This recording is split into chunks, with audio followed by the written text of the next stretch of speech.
साथियों नमस्कार, सुप्रभात। जैसा कि आप सभी को पता है कि कल की मीटिंग में टीजीटी पीजीटी की पुरानी नियमावली पर विशेष चर्चा होनी थी और विशेष चर्चा में आपको पता ही है कि आपके आंदोलन का,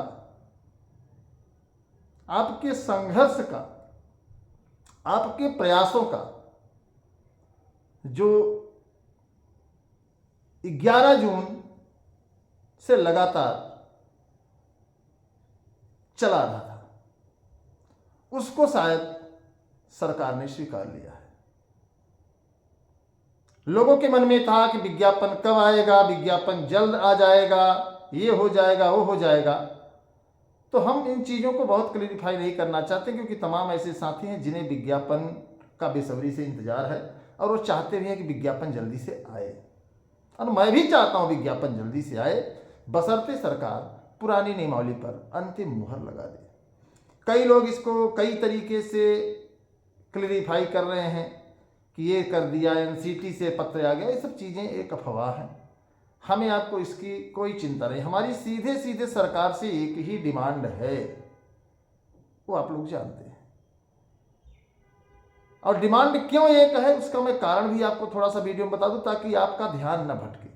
क्योंकि आपका ध्यान भटकाने वालों की संख्या बहुत ज़्यादा है। जैसे मैं अकेला इस सफ़र का एक मुसाफिर हूँ और सबको एक मौका चाहिए। कोई कह रहा है कि हमने पत्र दे दिया, हमने ये कर दिया, हमने एनसीटी से मुलाकात कर, तो ये सब चीज़ें देखिए आपको गुमराह करने के लिए हो सकती हैं। आपके द्वारा जो लगातार आंदोलन किया गया, सरकार पर एक भारी दबाव है, और सबसे बड़ी बात, आपने माध्यमिक शिक्षा मंत्री का आवास घेर लिया। ये उससे भी बड़ी बात हुई कि माध्यमिक शिक्षा मंत्री नहीं थी, फिर भी आप लोगों ने आवास घेरने का काम किया। ये सरकार के लिए एक बड़ा चुनौती बना रहा। क्या घटना हुई थी सारी जानकारी आप लोगों को, इसको हम नहीं बताएंगे कि हम लोग आवास, मतलब देखिए, मेरा ये मानना है कि हमारी लड़ाई केवल पुराने नियमावली को लेकर के नहीं है दोस्तों। युवा मंच एक बड़ा संगठन है और इस संगठन के तहत नौजवानों की आवाज़, छात्रों की आवाज़ मजबूती से लगातार सरकारों तक पहुंचाने का प्रयास किया जाता रहा है, और सरकार गंभीरता से मुद्दों पर विचार भी करती है। अब दुष्प्रचारित करने के, देखिए, अपने को बेहतर बनाने के लिए सफाई देनी पड़ती है, लेकिन युवा मंच टीम सफाई नहीं देती है। युवा मंच टीम काम पर भरोसा करती है, और मेरा प्रयास लगातार छात्र हित में रहा है और भविष्य में लगातार छात्र हित की बात मैं करता रहूँगा। अगर मित्रों बात करें तो कल की मीटिंग में आपको बता दें कि चर्चा तो हुई, लेकिन अंतिम मुहर नहीं लग पाई। अब मैं पूरा नहीं बताऊंगा, क्योंकि पूरा बताने में वीडियो बड़ा हो जाता है। अब यूँ आप मानकर चलिए कि आपको अवसर मिलना तय है, आपको मौका मिलना तय है, सरकार व्यवस्था इस पर गंभीर है, और आपने जितने तर्क दिए हैं, युवा मंच टीम के द्वारा 7 बिंदुओं को हाईलाइट किया गया, और 7 बिंदुओं के बाद मैंने एक स्पष्ट रूप से सरकार को बताया है कि इन सभी बिंदुओं के निस्तारण के लिए सबसे बेहतर होगा कि जो 2026 का विज्ञापन है वह पुरानी नियमावली के आधार पर आए।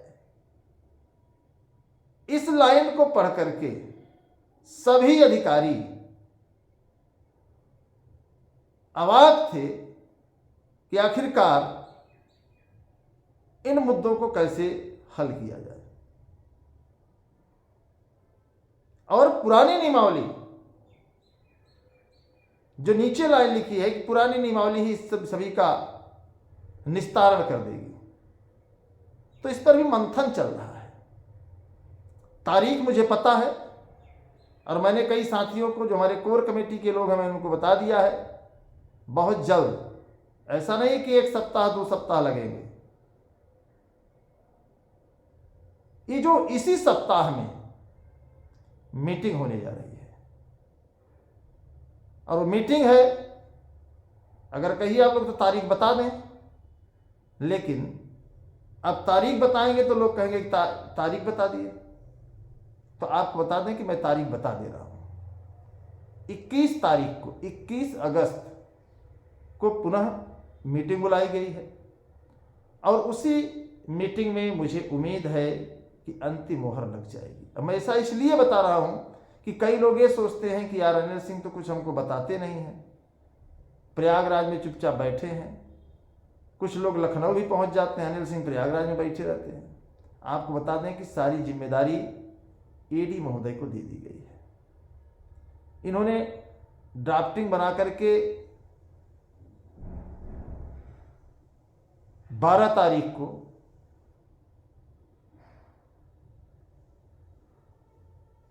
डायरेक्टर साहब को सौंप दिया था, 12 तारीख को। और सबसे बड़ी बात है कि जो ड्राफ्टिंग है वो बहुत क्लियर है कि पहले ये था, पहले अब ये हो गया है, जिससे छात्र प्रभावित हो रहे हैं। और उनका ये मानना है कि 7 लाख ही नहीं बल्कि 10-12 लाख लोग प्रभावित हैं। तो मित्रों, जब अधिकारी वर्ग इस बात को लेकर के एकदम गंभीर हो तो हमारी आपकी जीत सुनिश्चित है। और ये सारा श्रेय आप सभी को जाएगा जिन्होंने 45 डिग्री टेम्परेचर में खुद को तपाया है, जिन्होंने 45 डिग्री टेम्परेचर में रह करके खुद को जलाया है, जिन्होंने आंदोलन को एक बड़ी ताकत दी है। और आप सभी साथियों को मैं क्लियर कर देना चाहता हूं मित्रों कि यह आंदोलन, आपको बता दें कि आपकी जीत का सबसे बड़ा आधार बना। हालांकि इस दौरान हम लोगों के द्वारा मंत्री, विधायक, सांसद, जिलाधिकारी सबके माध्यम से पत्र दिया गया था। आपको बता दें कि प्रयागराज के जिलाधिकारी महोदय ने सीधे आपके पत्र को मुख्यमंत्री के हाथ में पकड़ा दिया था। और ये चीजें मुख्यमंत्री के निर्देशन में ही हो रही हैं, ऐसा नहीं है कि अलग से लोग कर रहे हैं। मुख्यमंत्री जी का यह निर्देश है कि आप इसको अच्छे से समझिए, क्योंकि मुख्यमंत्री जी के पास कई काम है, एक ही काम नहीं है। और हम लोग जो एलिगेशन लगा रहे हैं कि निमौली में विवाद है, विवाद है, विवाद है, उसकी सही से तहकीकात चल रही है। तो इस बात को आप लोग समझें और पढ़ाई करते रहें। पढ़ाई के साथ लड़ाई भी होगी और पुराने निमौली से विज्ञापन भी आएगा। पुरानी निमौली, अब उसको आप किस तरीके से कह रहे हैं? मेरा यह मानना है कि जो लोग प्रभावित हो रहे हैं, जिन्हें इस 20,000 पदों पर जो 2026 में विज्ञापन आने वाला है, मौका नहीं मिल रहा है, किंचित कारणवश उन्हें बाहर किया जा रहा है, उन्हें अवसर दिया जाए, ये मेरा प्रयास है। अब ये सरकार तय करेगी कि हम पुरानी नियमावली से करेंगे तो सबको लाभ मिलेगा, कि नई नियमावली में संशोधन, अमेंडमेंट लाएंगे। तो इन सब चीजों पर हम बकवास नहीं करना चाहते। मेरा सीधे सीधे कहना है कि हमें पुरानी नियमावली से विज्ञापन चाहिए। हमारे जितने भी साथी अवसर की तलाश में हैं, उन्हें अवसर दिया जाए, चाहे वो प्रवक्ता में नॉन बीएड हो, प्राविधिक कला हो, संगीत हो, अंग्रेजी हो, हिंदी हो, शारीरिक शिक्षा हो, जो भी हो। अब ये सरकार को तय करना है, व्यवस्था को तय करना है।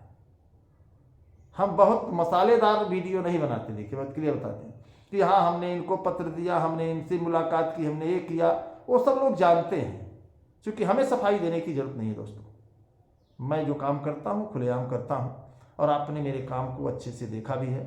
और मैं चाहूँगा कि आप लोग स्वस्थ रहें, मस्त रहें और युवा मंच टीम के साथ कंधे से कंधा मिलाकर संघर्ष करते रहेंगे। जीत हमारी होगी और सबको मौका मिलेगा। जय हिंद।